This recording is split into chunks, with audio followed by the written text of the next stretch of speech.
You know, October is Inktober.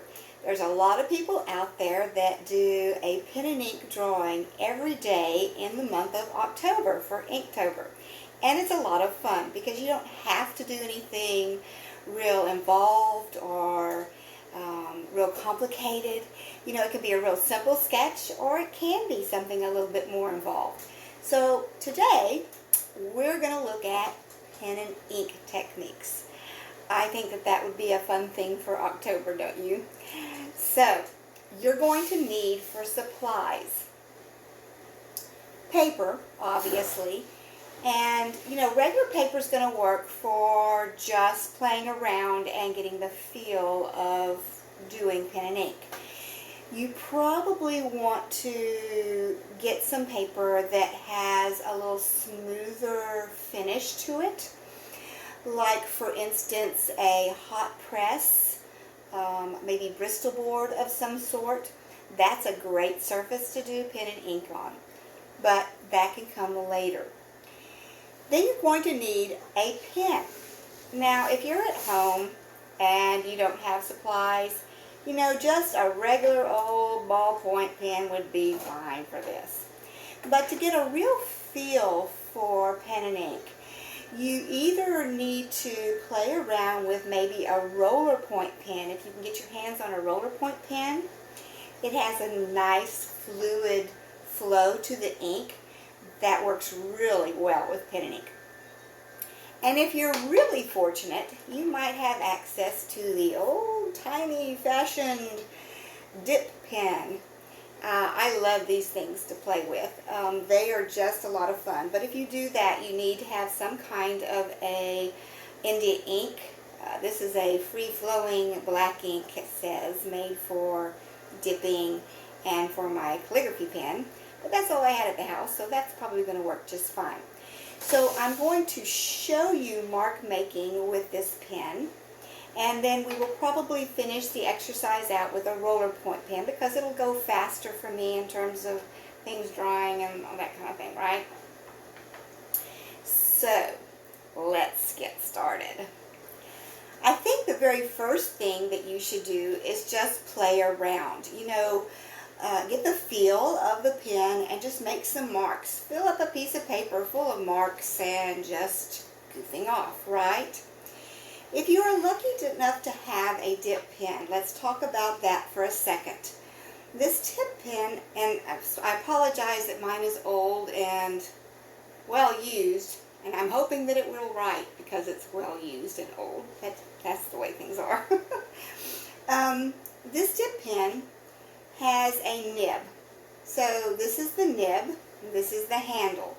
And they come separately so that you, when this nib gives out on you, you can pull it out and change it, right? The way it's constructed is that there's this little flat section right here, okay, that will always be on top. So when you dip into the ink basically fits right in between this top piece and this curved piece, right? And so, you know, you want to keep that ink there. If when you're drawing and playing around, you sit there and do this with your pen, you're going to dump ink and you're going to get this big old blob where you don't want it. So the nib that I have chosen to draw with is a B6, okay? And that's just it's a nice, has a little bit of a ball on the end of it. I'm going to dip, let me get this where you can see it. I'm going to dip my pen in that ink and then I just kind of brush it off the side so that if there's any excess, and then I'm going to start making some marks. The first thing I want you to do is I want you to hold your pen so that it's straight like this and pull down, just to see what kind of mark it makes. I went slow with that mark and it kind of made a kind of a thick mark, right? Now take your pen and go sideways. So I'm holding it the same way. I've got the flat part on top I'm going to take it and I'm going to go fast, and I'm going to go to the side, and notice the difference. This gives you a much thinner line. This one gives you a much thicker line.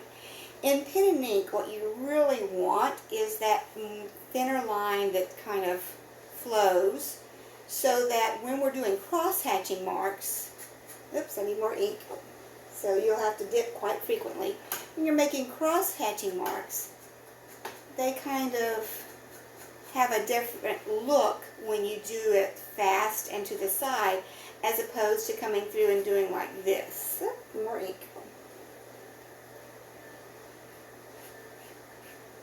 You see the difference? You know, and I think that your drawings will be more successful if you have these nice, fast lines to them.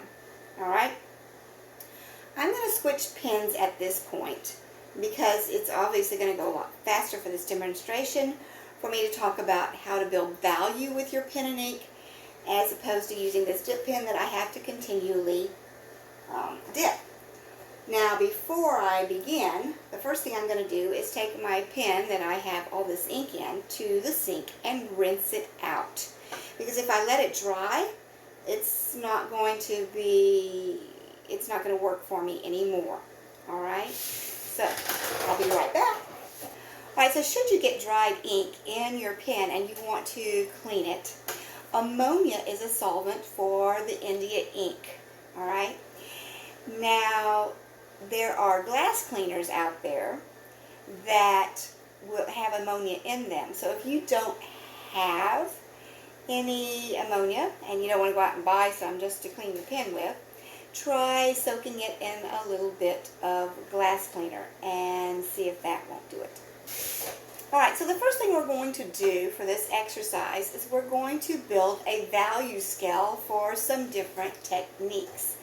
You might want to have a pencil so that you can actually draw out your grid for this value scale.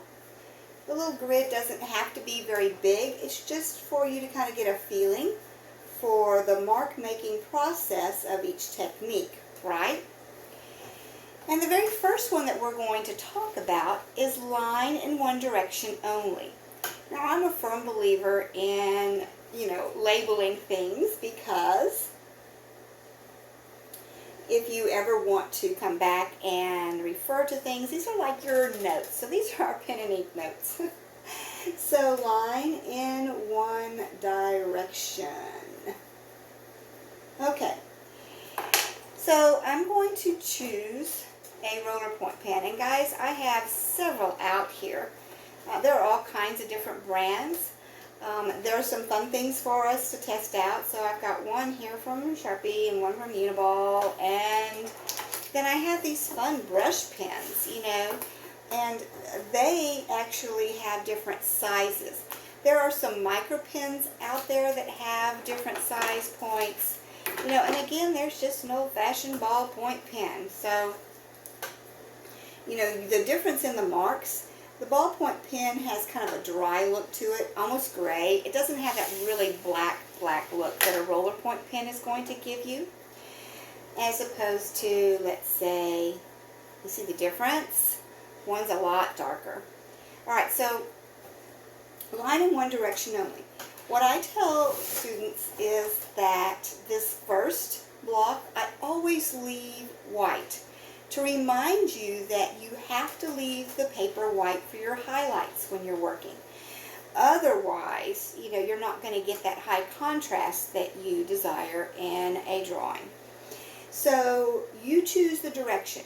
It doesn't matter which direction you want to go. You can do a diagonal, you can do a horizontal, you can do a vertical, whatever you want to do. But be consistent when you're doing this exercise. So I'm going to do diagonal just for the heck of it, and I'm going to make one, maybe two, maybe three marks. That'll be my first value. My second value, I'm going to put in 5, so I'm going to add 2 each time. And as I do that, they're going to get a little closer, right? So they're just a little closer. Now I'm going to add 2 more and get 7.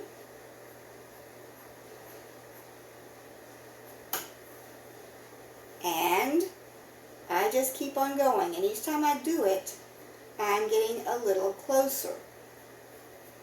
I'm not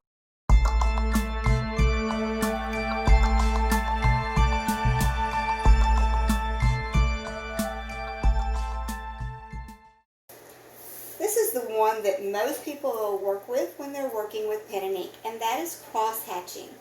And you notice I didn't care whether they were uniform. It's just about, blocking it out and making these different values. Okay, so cross-hatching. Cross-hatching is when I take the lines over each other. So I'm going to start with line in one direction only, and I'm going to start with vertical lines. And again, you'll notice I left that first one blank. Now I'm going to do that again, but this time I want to cross over horizontally. Again, notice that I'm doing it really fast, so it's at a nice fluid mark. You don't want to sit there and really think about it. It'll look too technical if you do. So, once again, cross over. Now this time I want to go diagonal. And one more time, going diagonal this direction, and this time I'll go diagonal this direction. So, what happens with these? Well, just like we did before, to get them darker and darker, you're going to repeat this box right here, box number 5, but make the lines closer. So,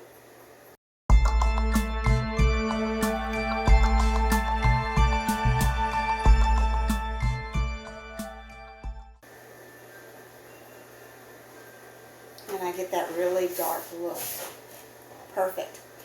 Now, some of you probably are into, what do they call it, anime or manga, right?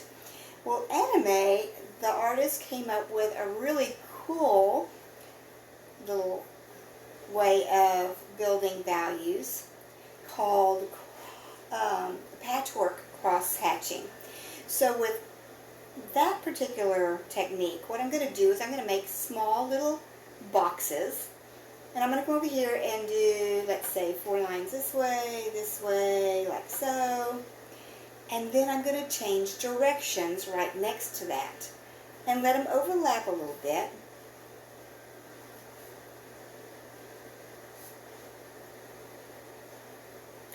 And they would utilize this method in some of their techniques.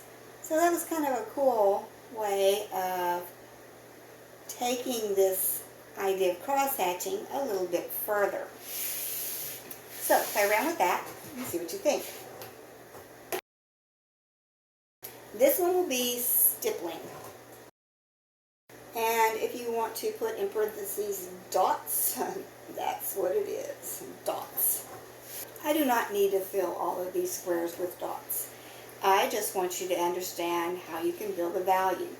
So this first one, I'm just going to put a few little dots and make them spread out. This one, I'll make some more dots and make them a little closer. And again, they just get a little bit closer.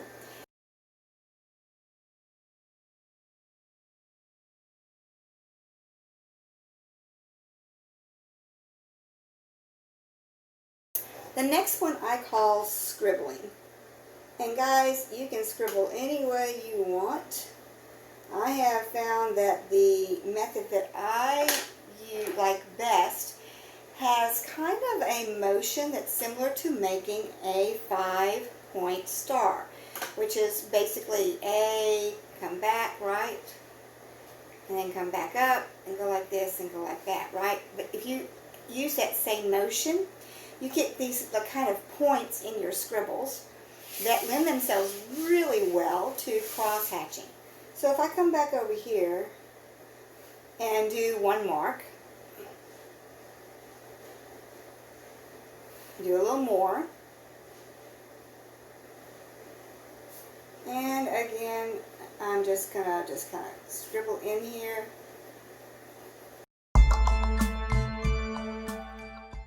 Awesome. So now, how can we make value that isn't one of these? Oh my gosh, there are so many different ways to make value.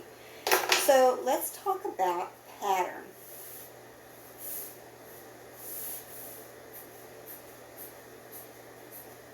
I don't care what you pick.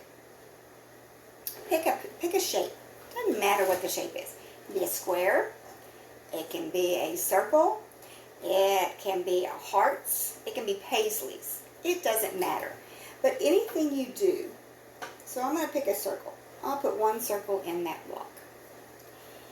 Anytime I take those circles and I put them together, I start building value.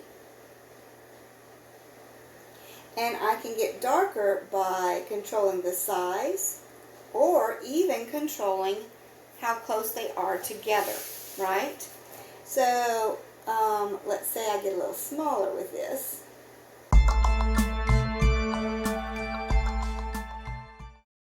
And a nice texture at the same time. So my challenge to you now is to play. I want you to play. I want you to play with different patterns.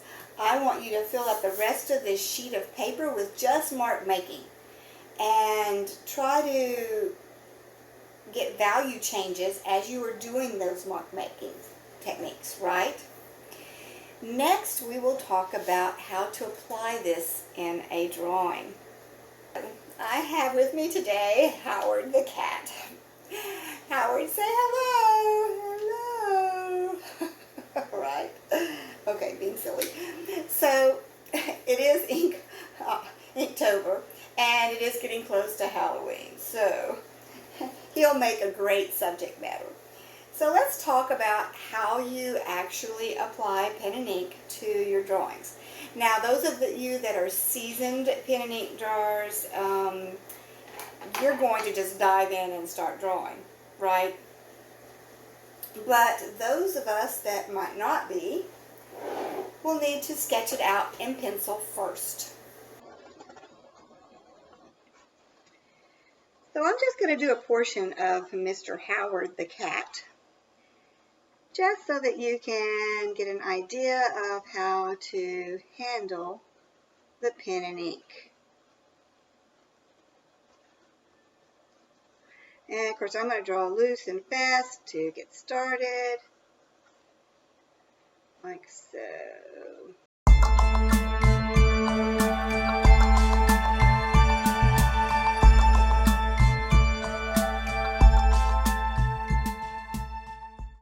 We now have a pencil sketch that I can apply some pen and ink to. And you're going to have to make a choice of how you want to do that. Whether you want to crosshatch, scribble.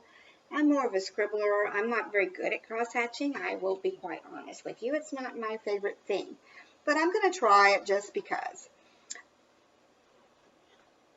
Now what I want to do is I want to actually determine where the highlights and the darks are. You know, the darkest part is going to be right here in this eye socket and kind of around this nose area. And then I've got some deep shadows in here. Oh, I drew on Howard. Oh, shame on me. Anyway, so but I've got some deep shadows in here. And then I have highlight areas. So these areas right in here that are highlighted, it's hard to do this backwards. I'm doing it backwards here. But these highlighted areas, yeah, we want to leave white, right? So when I am doing Mr. Howard here, I'm going to start out with the darkest dark. And one of the things that you do not want to do, a beginning art student will do this, is they'll come through and they will outline all of this pencil mark in pen. Well, you have lost your ability to have what's called the implied line. If you do that, that invisible line, and the ability of the drawing itself to interact well with this negative space around it. It's okay for me to outline an area that's going to be almost solid black. like let's say this eye socket, okay? Because I know that that's going to be really dark in there, and I'm going to come in with this line, and then I'm going to let it fade out so that it is fading out toward the area that's not quite as dark. It's still dark, but not quite as dark. The other thing that you might want to keep in mind is I've used some flat strokes here, but this area is kind of circular. So it's okay for me to actually come in and let those strokes go with the contour of what I'm trying to do.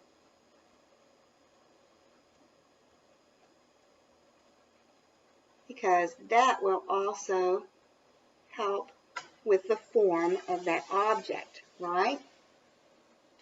Now there's a little spot right here that's a little darker, so I'll just kind of come in. And then there are some areas that are right up underneath.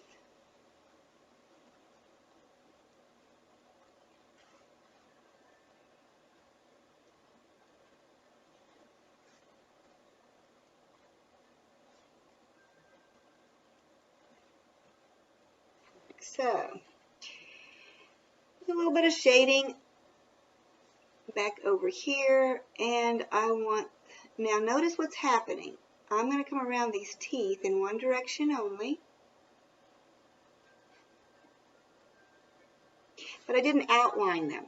So what's happening is that there is a nice little implied line that is happening as I do this.